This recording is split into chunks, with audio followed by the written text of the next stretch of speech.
salaamullaahi calaykum waraxmatullaahi wabarakaatuh. Soo dhawaada daawadayaal, kusoo dhawaada muuqaal kale. Haddaba muuqaalkeena maanta ayaa waxaan uga hadli doonaa. Muuqaalkeena maanta waa muuqaal ka duwan muuqaaladii aad horey igaga barateen. Muuqaalkan ayaa waxaa idinku tusi doonaa habka taleefankaada Android-ka aad u dhigi karto mid si u shaqeeyo sida iPhone-ki ah ama u eg iPhone markii gudaha la soo galo setting-giisa welibana meel walbo.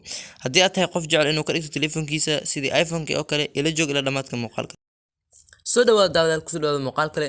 Intaana muuqaalkeena u guda galin ka hor, fadlan haddii aad channel-ka cusub tahay subscribe inoo saar, gambaleelkana furo si ay kusoo gaaraan muuqaalada muhiimka ah ee halkan kusoo gudbino. Haddaba sida aad taleefankayga hadda ugu wada joodaan, wuxuu u ekaaday habkii iPhone-ka oo kale. Wax ka bedelan ma laha qaybta sare kulli wax ka bedelan ma laha hadda sida aad u wada joodaan taleefankayga. Haddaba adigana kaaga waad ka dhigan kartaa adiga oo kaliya taabanaya hal taabasho.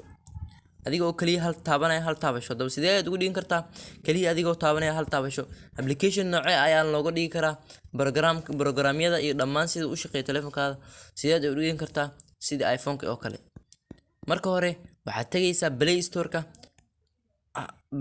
Markii aad tagto kabacdi hadda anaga App Store calaamadiis ayaa noo saaran sababtoo ah waxaan ka dhiganay sidii iPhone-ki oo kale. Kabacdi waxaad raadinaysaa application la yiraahdo Phone Launcher 13. kan ayaana kusoo bixi doona ay ku qoran tahay Phone 13 Launcher OS 15.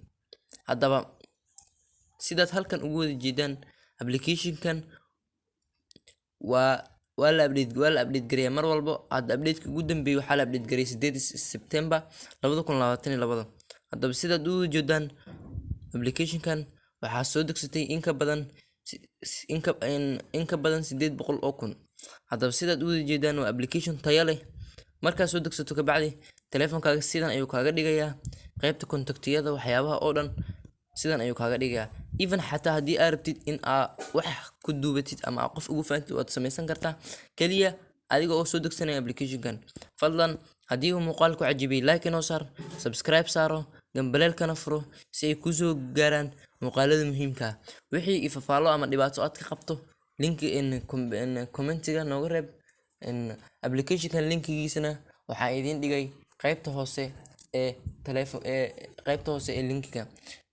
Haddaba haddii uu muuqaalku cajibay like inoo saar saaxiibayaal, subscribe ta iloobina, gambaleelkana furto si ay idin soo gaaraan muuqaalada muhiimka ah ee halkan kusoo gudbino. Ciao ciao, waa inoo iyo muuqaalka dambe.